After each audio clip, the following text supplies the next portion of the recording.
लाभ के पीछे आप भाग रहे हो, यश के पीछे भाग रहे हो, इस तरह के जो भी बेनिफिट्स होते हैं जिनके पीछे आप, जिनमें आपकी आसक्ति होती है, इन सबको छोड़कर फिर भी कर्म करते रहना, ये होता है कर्मयोग। तो इसमें एक प्रॉब्लम और है कि जैसे अगर आपके पास रसगुल्ला है, अगर आप कर्म योग में लगे हुए हो तो वो रसगुल्ला खा लोगे, कोई बात नहीं है, तो खा ले रहे हैं। लेकिन कर्म संन्यास में आपको आंखें, जब आपके अंदर से कंट्रोल है नहीं, फिर आप क्या बोलोगे, आंखें बंद करता हूँ। फिर आंखें बंद करने के चक्कर में क्या करोगे आप, जब जैसे दिखेगा तो उसको तो खाओगे और इच्छा हो जाएगी कि और खाना है मुझे, क्योंकि उससे संतुष्टि होगी नहीं। जय श्री राम दोस्तों, मैं हूँ शशि। जय श्री राम, मैं हूँ आलोक। शुरू करते हैं चर्चा ऑन गीता ज्ञान अध्याय 5 श्लोक नंबर 2। श्री भगवान उवाच संन्यासः कर्मयोगश्च निःश्रेयस्करावुभौ तयोस्तु कर्म संन्यासात् कर्मयोगो विशिष्यते। श्री भगवान बोले, कर्म संन्यास और कर्म योग ये दोनों ही परम कल्याण के करने वाले हैं, परंतु उन दोनों में भी कर्म संन्यास से कर्म योग साधन में सुगम होने से श्रेष्ठ है।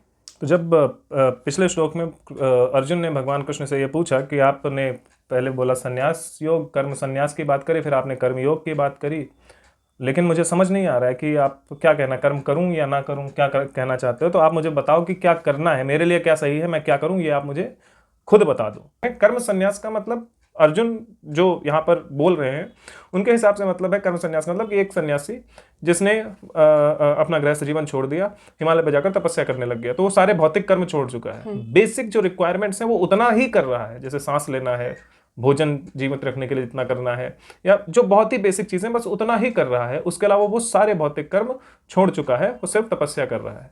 तो अर्जुन यहाँ पर जिस कर्म संन्यास की बात कर रहे हैं वो कर्म संन्यास है कि जहां पर आपने सारे कर्मों से, भौतिक कर्मों से आपने संन्यास ले लिया। और फिर उसके, और इसीलिए वो उनको बोल रहे हैं भगवान कृष्ण को कि कभी आप कहते हो कि कर्मों से संन्यास लेना श्रेष्ठ है, तो फिर आप मुझे कर्मयोग में क्यों लगा रहे हो कि कर्म करो, राइट? कर्म करने में आप लगा ही क्यों रहे हो? और अगर आप कह रहे हो दोनों श्रेष्ठ हैं, तो अब मैं जिस सिचुएशन में, इस सिचुएशन में मुझे क्या करना चाहिए, आप मुझे ये बता दो। तो अर्जुन ने ये क्वेश्चन पूछा था, तब भगवान कृष्ण ने ये बोला कि कर्म संन्यास और कर्म योग दोनों ही श्रेष्ठ हैं, क्योंकि कर्म संन्यास में आप कर्मों से संन्यास लेने के साथ साथ भौतिक जगत से भी संन्यास ले लेते हो, तो आपकी इच्छाएं भी खत्म हो जाती हैं, तो आप अपने लिए कुछ करते ही नहीं, आप सिर्फ ईश्वर का ध्यान करते हो। तो वो एक संन्यास हो गया जिसमें आप कर्म से भी संन्यास ले चुके हो। दूसरे केस में वो बोलते हैं कि कर्मयोग जो है उसमें आप कहीं किसी चीज को छोड़ते नहीं हो। कर्मयोग में आपको क्या करना होता है कि आपको बस कर्म के जो फल हैं या उनके फलों में जो आसक्ति है, या भौतिक चीजें जो आपको मिलने वाली हैं जिनके लिए आप कार्य कर रहे हो उनमें जो आसक्ति है, और कौन कौन सी चीजें होती हैं जिनके पीछे मनुष्य जिनके पीछे मनुष्य भागता है, बेसिकली कामनाएं ही हैं, कामनाएं होती हैं, जैसे जन्म मृत्यु, जैसे लाभ के पीछे आप भाग रहे हो, यश के पीछे भाग रहे हो, इस तरह के जो भी बेनिफिट्स होते हैं जिनके पीछे आप, जिनमें आपकी आसक्ति होती है, इन सबको छोड़कर फिर भी कर्म करते रहना, ये होता है कर्मयोग। तो वो कह रहे हैं कि ये दोनों ही श्रेष्ठ हैं, कर्म संन्यास भी श्रेष्ठ है, लेकिन कर्म संन्यास थोड़ा मुश्किल है क्योंकि उसमें आपको बहुत सारी चीजें नहीं मिलेंगी, सुविधाएं नहीं मिलेंगी। उसके बाद आपको तप करना है, ईश्वर का भजन करना है, ईश्वर के बारे में सोचना है, चिंतन करना है, जो भी करना है तप करना है। लेकिन कर्म योग के केस में क्या है कि आपको छोड़ना कुछ भी नहीं है।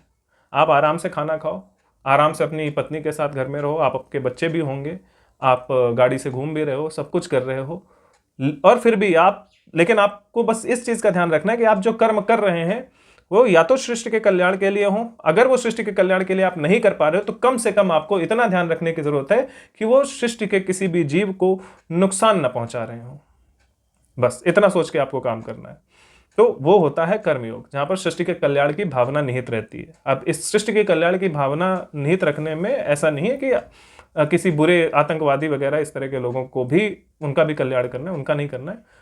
जनरल में पूरी सृष्टि के कल्याण के लिए कार्य करना है, जिसमें सभी जीव जंतु भी आते हैं, सिर्फ इंसान नहीं आते हैं। एक दूसरा पक्ष इसमें यह है कि भगवान यहाँ पर बोले हैं कि इन दोनों में जो है कर्म संन्यास से कर्मयोग साधन में सुगम है, बहुत इजीली आप ये कर भी पाओगे। Exactly. जब संन्यास धारण करना है वो मुश्किल है, क्योंकि आपको इच्छाओं पे, कामनाओं पे कंट्रोल करना है, भौतिक तक से दूर जाना है, वो बहुत टफ होता है जनरली लोगों के लिए।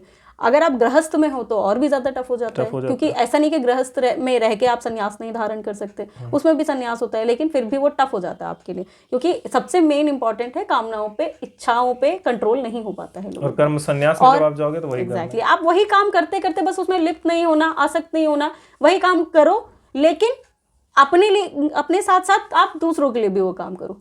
धर्म जो आप धर्म के जो कर्म करोगे, अपने साथ साथ आप दूसरों का हित भी देखकर चलोगे। बस इतना है, और इसमें कोई बुरा नहीं है। जैसे हम हैं, हम अपने लिए भी काम करते हैं, लेकिन हम दूसरों के हित का ध्यान रख के उसी प्रकार से खाना पीना रहना, ये सारी चीजें हम उसी प्रकार से कर रहे हैं, तो ये हमारे लिए बहुत ईजी है, हमें इसमें कोई कष्ट नहीं होता। लेकिन अगर हम अभी यहाँ से छोड़ के और कहीं मतलब संन्यास धारण कर ले और अगर चल दें ऐसे ही एक जोड़े कपड़े में, तो ऑब्वियसली प्रॉब्लम तो स्टार्टिंग में आप अपनी इच्छाओं को कंट्रोल ना कर पाए और आप बिल्कुल ही गलत रास्ते पे चले जाओ। एग्जैक्टली, तो ये भी हो सकता है हम उस ज्ञान का दुरुपयोग कर दें। और दूसरा, कर्म योग साधन में सुगम इसलिए भी है क्योंकि पता है ज्यादातर लोग इस पृथ्वी पर जो हैं वो बहुत सारे ऐसे कर्म करते हैं जो दूसरे के कल्याण के लिए होते हैं। हाँ। बस वो अपनी कुछ छोटी मोटी इच्छाओं और कामनाओं के चक्कर में थोड़े थोड़े गलत काम करते करते वो गलत रास्ते पर चले जाते हैं। तो इसलिए वो कह रहे हैं कि आसान है, बहुत मुश्किल नहीं है, क्योंकि आप सब कर रहे हैं। बस प्रॉब्लम ये है कि आप उस कर्म योग से भटक जाते हैं बार बार, और वो जब भटक जाते हैं तो आप बिल्कुल ही गलत रास्ते पे, अधर्म के रास्ते पर चले जाते हैं। क्योंकि कोई भी इंसान जो काम कर रहा है थोड़े लोगों के भले के लिए तो कर रहा है, लेकिन कर रहा है वो भलाई के लिए, किसी की भलाई के लिए तो कर रहा है, राइट। तो मतलब वो कर रहा है ऑलरेडी, तो इसका मतलब उसको करना आता है। बस उसको अपनी सोच को थोड़ा ब्रॉड करना है और सबके कल्याण के लिए वही काम करना है। तो इसलिए वो बोल रहे हैं कि तुमको करना तो पहले से ही आता है, ये आसान तो है क्योंकि तुम कर भी रहे हो, बस तुम्हें अपना वो थोड़ा सा बढ़ाना है, एक्सपैंड करना है कि जितने लोगों के लिए मैं कर रहा हूँ उनसे ज्यादा लोगों के लिए करूँ, बस। और वो कर्मयोग आपका हो जाएगा, इसलिए याद साधन में श्रेष्ठ है। इसके अलावा अगर आप कर्म संन्यास में लगना स्टार्ट भी करोगे ना, तो इसमें एक प्रॉब्लम और है कि जैसे अगर आपके पास रसगुल्ला है, अगर आप कर्म योग में लगे हुए हो तो रसगुल्ला खा लोगे, कोई बात नहीं है, तो खा ले रहे हैं। लेकिन कर्म संन्यास में आपको आंखें, जब आपके अंदर से कंट्रोल है नहीं, फिर आप क्या बोलोगे, आंखें बंद करता हूँ। फिर आंखें बंद करने के चक्कर में क्या करोगे आप, जब जैसी दिखेगा तो उसको तो खाओगे और इच्छा हो जाएगी कि और खाना है मुझे, क्योंकि उससे संतुष्टि होगी नहीं। तो ये चीजें हैं, जैसे जिन लोगों से व्रत होता नहीं है, वो अगर व्रत रख लें तो उसके बाद तो उनको डबल भूख लगती है तो वो अपने शरीर का खरा, मतलब एक दिन का वो व्रत उतना बेनिफिट नहीं देगा जितना कि वो एक बार में जब एक टाइम का खाना एग्जैक्टली वो पूरे दिन का खाना एक बार में खा लेते हैं। फिर देखो ना, ज्यादातर लोग 9 दिन के व्रत के बाद कितनी घोड़े बेचकर सो रहे होते हैं। तो ओवर ईटिंग, ये तो मेरे साथ ही होता है ना, मेरे साथ खुद होता है, इसीलिए होता है। पूरा दिन व्रत रखते हैं और शाम को जब व्रत तोड़ने का टाइम, मतलब कुछ केसेस में जब व्रत तोड़ना होता है या फलाहार भी करना होता है शाम के टाइम में, तो इतना ज्यादा फलाहार कर लेते हैं कि पेट ठीक होने के बजाय खराब हो जाता है। एग्जैक्टली, क्योंकि आपका जो वो है, मतलब आपकी इंद्रियां जो हैं उन पे संयम हुआ नहीं है ना। हाँ, अभी हमारा कंट्रोल हुआ नहीं है, ये प्रॉब्लम है। तो और ये रास्ता थोड़ा टफ है भी, हर किसी के बस में नहीं है कि आपने अपनी इंद्रियों पे, अपनी कामनाओं पे कंट्रोल कर पाए, तो बस ये है। लेकिन इस पे एक चीज और है मेरे पास, और ऐसा होता क्यों है? अब वो बोल रहे हैं कि कर्म संन्यास इसलिए डिफिकल्ट है, वो डिफिकल्ट है, ये मैंने खुद महसूस किया है कि कर्म संन्यास का मतलब काम धंधा आप छोड़ दो। एक दिन की छुट्टी कर लो। मैंने एक दिन की छुट्टी कर ली, छुट्टी करके मैं घर पे बैठ गया कि आज मैं काम नहीं करना। मैं सोच रहा हूँ कि मैं पूजा अच्छे से करूंगा, कुछ पढ़ूंगा, गीता पुराण कुछ पढ़ूंगा, कुछ नहीं पढ़ते, दिन में 5 बार खाते हैं। क्यों? बिकॉज अब आप फ्री हो, और फ्री टाइम में कंट्रोल करना is very difficult. Free time में कंट्रोल करना बहुत डिफिकल्ट होता है। ऑन द कॉन्ट्ररी, जिस दिन हम ऑफिस जा रहे हैं, पूरा दिन आप कर्म में लगे हुए हो, पूरा दिन कुछ ना कुछ काम कर रहे हो, तो आप काम में बिजी हो। बस आप ये ध्यान रख रहे हो कि मैं जो काम कर रहा हूँ ये किसी को नुकसान तो नहीं पहुंचा रहा है, ये करते हुए आप काम कर रहे हो, तो पूरा दिन काम में बिजी हो, तो आपके अंदर की जो इच्छाएं है ना कि ये खाना है, ये पीना है, वो याद ही नहीं रहती, पूरा दिन गुजर जाता है। आप एक टाइम खाना खा के पूरा दिन गुजार देते हो। लेकिन जब आप संन्यास की बात आती है, अर्थात कर्म को छोड़कर आप ईश्वर पूजा में या ध्यान में लगना चाहते हो, तो वो थोड़ा मुश्किल हो जाता है, क्योंकि उस समय आपका दिमाग खाली होता है और उस समय आपको इच्छाएं बहुत ज्यादा परेशान करती है कि नहीं, मुझे खाने को भी चाहिए, मुझे पीने को भी चाहिए, मुझे घूमने भी जाना है और मुझे सोना भी है, सब कुछ करना है। लेकिन जब आप काम में बिजी होते हो तो ये सब चीजें याद ही नहीं रहती, क्योंकि आप यू आर ऑलरेडी बिजी। इसलिए वो बोल रहे हैं कि जो कर्म योग है वो आसान है और जो कर्म संन्यास है वो डिफिकल्ट है, क्योंकि ये हमने भी महसूस किया हुआ है और ये आप भी महसूस करते ही होंगे कि जब तक आप काम में बिजी हैं तब तक ना आपको भूख लगती है ना प्यास लगती है। मतलब भूख प्यास लगेगी, लेकिन तभी लगेगी जब लगनी होगी। लेकिन जब आप काम छोड़ के बैठे हो तो आपको हर 10 मिनट में भूख लगेगी, हर 15 मिनट में प्यास लगेगी, हर थोड़ी देर में ऐसा लगेगा यार मजा नहीं आ रहा, बाहर चलते हैं, कहीं घूम के आते हैं, कुछ अच्छा खाते हैं, तो कुछ ना कुछ रहेगा। तो वही है, जब आपके पास काम होता है, कर्म अर्थात अच्छे कर्म, काम मतलब इच्छा नहीं, जब कर्म होता है तो काम आपसे थोड़ा सा दूर रहता है।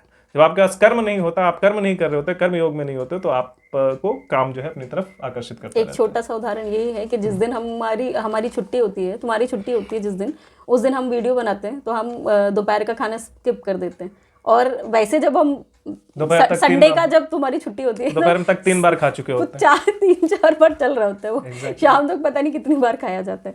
तो क्योंकि यहाँ पर हम अपने काम में लगे हुए हैं, इसीलिए हमें ध्यान नहीं रहता कि खाने या नहीं खाने, because we are enjoying our work. Exactly.